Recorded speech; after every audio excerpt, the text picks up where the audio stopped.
pagpapala ni Jesus sa mga bata. Dinala ng mga tao kay Jesus ang maliliit na bata upang mahipo niya ang mga ito. Ngunit sinaway ng mga alagad ang nagdala sa mga bata. Subalit lubhang nagalit si Jesus nang makita ito.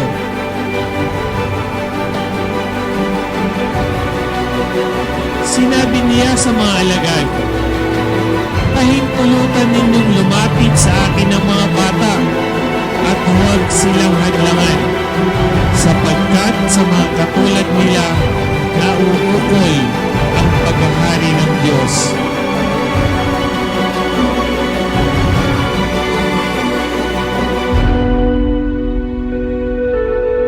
Tradisyon ito nagsimula pa raw noong 1800s.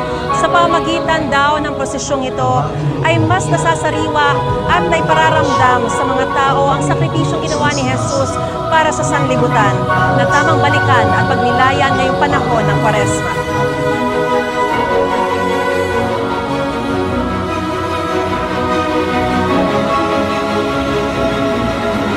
Katotohanan sinasabi ko sa inyo, ang sino mang hindi tumanggap sa paghahari ng Diyos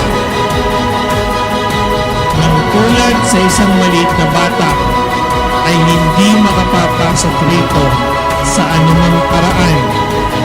At niyakap ni Jesus ang mga bata at nang maipatong ang kanyang mga kamay sa mga ito, at sa oras na iyon ay pinagpala niya ang mga bata.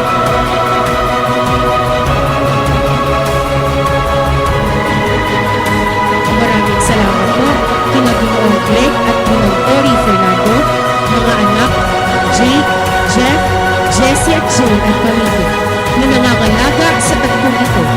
Tulong din po sa mga kasama nilang nagpedibusyon at mga manata taon-taon upang maipagpatuloy ang tradisyon natin ito.